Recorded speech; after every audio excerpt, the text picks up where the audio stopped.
What is up, everyone? Welcome back to another video, and this one I'm very excited to do because, as you can see right in front of you, this is the Barricade from the Transformers 2007 movie, the very first Transformer in the Michael Bay trilogy. That is what this is based off of course, and I am very excited because Barricade's one of my favorites. Barricade has been like the biggest part of what I remember about the first Transformers movies when I went to see it in theaters all those years ago, and it's just kind of stuck with me since then. And after rewatching it, Barricade has just become super cool.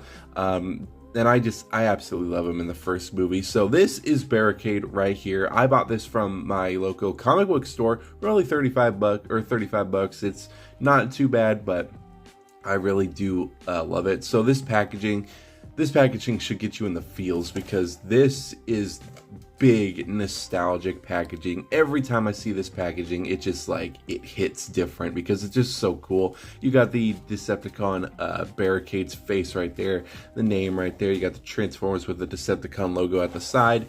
Just the shape of the packaging is so nicely done. I love it so much. You have the back right here with some stats, some stuff about them. You got some other figures right here. I believe I did have this one that I did get for Christmas one time, so it's just a big nostalgic thing.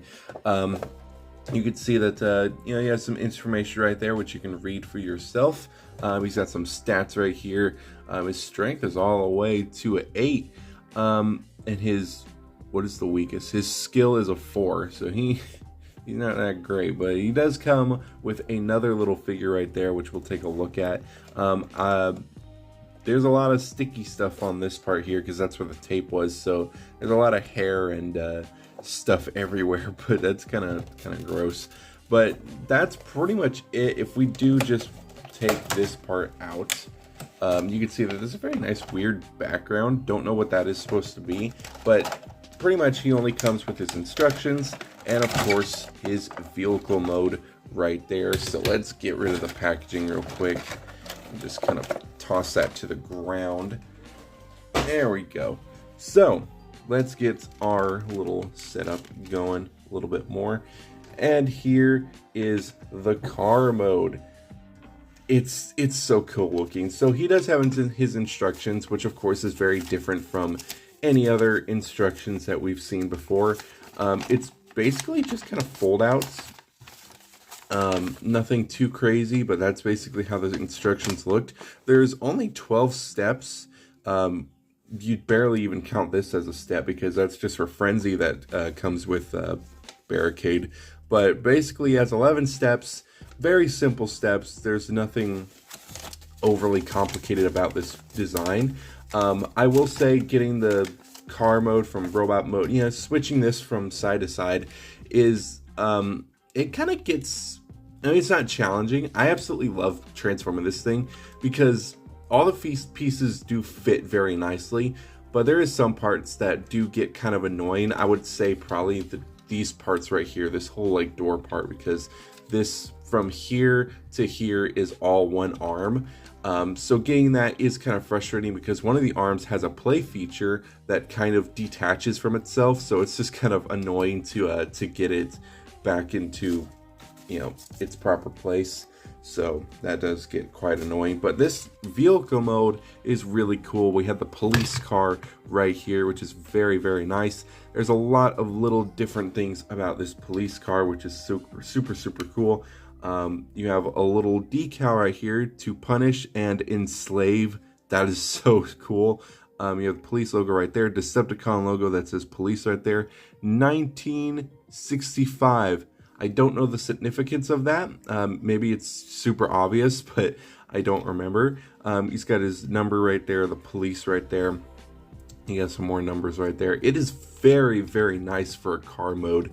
I absolutely love the way this thing looks. It just looks like, a normal car. I think that they did a fantastic job with this.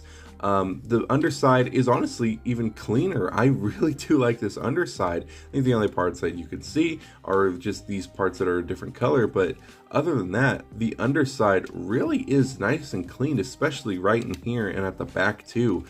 that's pretty much like one of the coolest, most sleekest robot modes that I have seen before that has very minimal kibble. So that's really cool. So if you want to take out Frenzy, all you have to do is remove this whole little part right here at the front.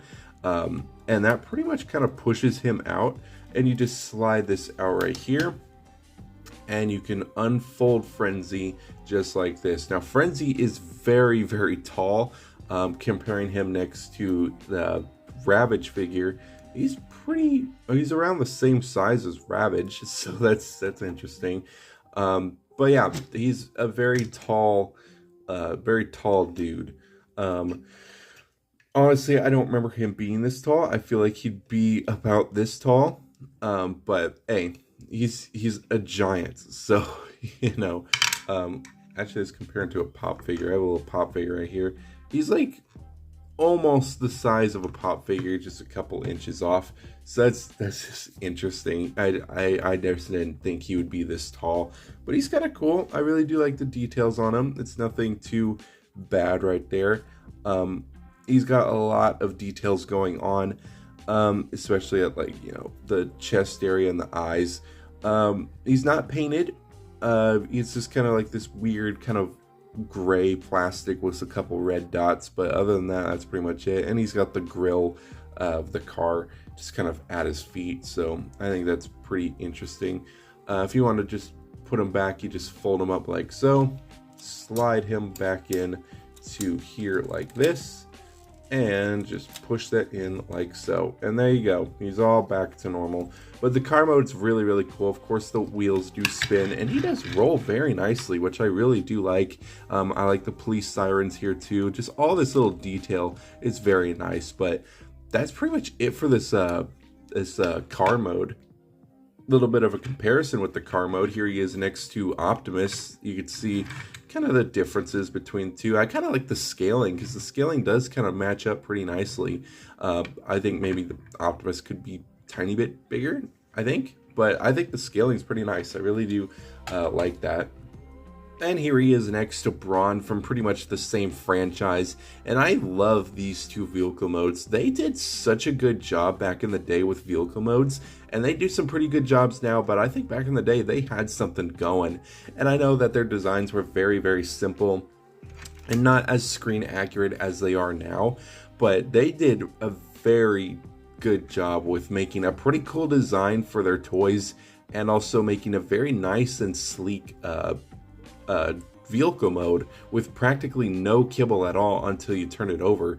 So I think they did a fantastic job with these two. It's really cool to see these two together. So it's very cool. But for now, I think that we've talked about this robot or this car mode for a little bit too long now. Let's take a look at the actual robot mode of Barricade. So here we have the robot mode all here in person along with Frenzy, and I have to say they did a decent job for what they had. I think they did a pretty decent, you know, not a bad job. Or put Frenzy out of the way since we already took a look at him. But in terms of the overall look of this robot mode, I think this is pretty decent enough. I do think that maybe some parts look a little too bulky, especially just in the chest area. It just looks a little wonky, just a tiny bit, but I really do like how they did the arms. I think I like the arms a lot. The back kibble is very minimal. It's just like the very top of the roof with a couple windows, but that's pretty much it when it comes to this. It's a pretty decently done figure that I really do like. So I think I overall like the paint job. It's black with tiny bits of purple and this kind of bluish purple metallic paint right here as well with some silver. The white of course kind of makes the black pop a bit more, and then you have that little hint of gold in the face. So I think that's really, really cool when it comes to the paint.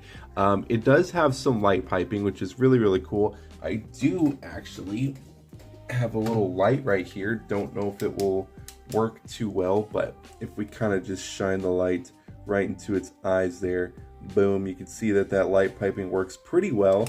But I really do like that. It's pretty nice. But yeah, that's basically the entire mode. It's got some detail. Some of it does kind of show a lot more than it did on the robot mode, of course. I really do like the fingers of how they did the fingers actually, with just kind of like hiding them a little bit. But they can like spread out like that. I think that's pretty cool. The posability on this figure is not too great, but it's honestly not bad either. But I do want to show you the feature. So on the arm, this arm specifically right here, there is a little tab right there. You can kind of see it. If you push down on that, or push up on that, or do something with that, you do something with it, of course. And that pretty much just supposed to, dude, how are you supposed to do this? It was doing it so many times. Oh, you're just supposed to pull. So you just take your nail and you just pull it, and there you go. His arm is dangly now, so it's supposed to just like shoot right out at an Autobot or something. So I think that's kind of a cool feature. I think that's pretty decent. Putting it back in is kind of a hassle because you really do gotta like, figure out how it's supposed to go. It's supposed to line up with a certain thing. So it's just kind of hard to put all of this in. If you can, it kind of sucks. There we go. Boom.